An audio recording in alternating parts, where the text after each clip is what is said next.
আজকে একটা দারুণ রেসিপি বানিয়েছি। তো আমি এটা প্রায় বানিয়ে খাই, তো তোমাদের সঙ্গে রেসিপিটা শেয়ার করব।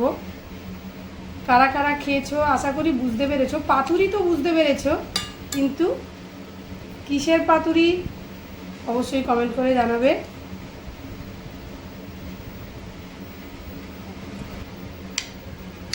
এই স্কুল যাব, এই গরম গরম পাতুরি দিয়ে ভাত খেয়েই যাব। আমার তো স্কুল যাওয়ার সময় একটাই গরম গরম তরকারি হলে আর কিছু দরকার লাগে না।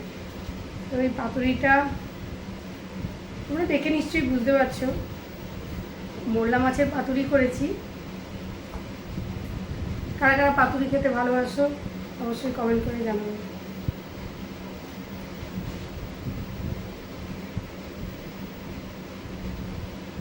দারুণ দারুণ, অসাধারণ। দাও দাও দাও। গরম গরম ভাতে মোরলা মাছের পাতুরি জাস্ট অসাধারণ।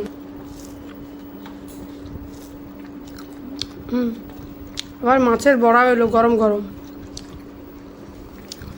এই সকালবেলা গরম গরম ভাত আর তরকারি খেতে আমার দারুণ লাগে,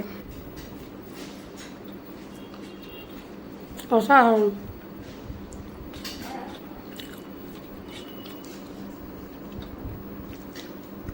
আমার তো যে কোনো মাছের পাতুরি, ডালের পাতুরি আমার ভীষণ ভালো লাগে, ভীষণ ফেভারিট।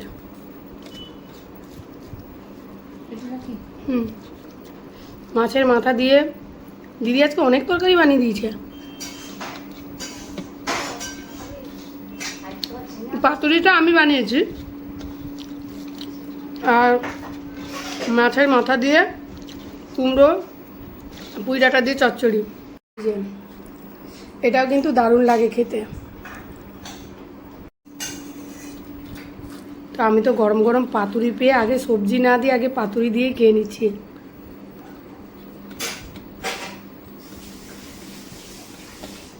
একটু যে রসিয়ে কষিয়ে বসে খাবো সে সময় হয় না, কোনো রকম তাড়াহুড়ো করে খেয়ে দৌড় লাগাতে হয়।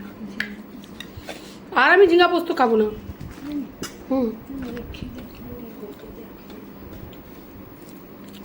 আমার এই পাতুরি দিয়ে খাওয়া হয়ে যাচ্ছে।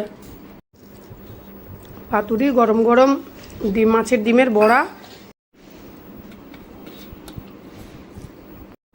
লোকে আগে সবজি খায়, আমি আগে মাছ খাচ্ছি, তারপরে এই সবজিটা খাবো।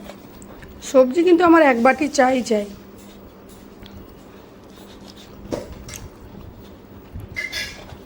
মাছের ডিমটাও বেশ মুচমুচে ভাজা হয়েছে দিদি।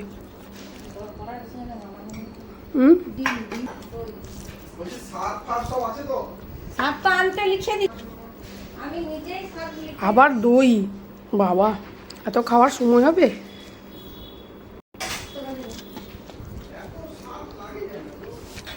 তুলসী গাছ কালকে আমি স্কুলে অনেকগুলো রেখে দিয়ে এসেছি।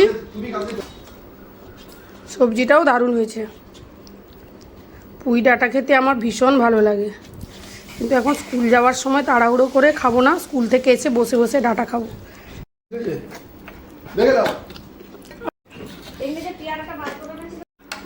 শেষ পাতে এই টক দইটা খেয়ে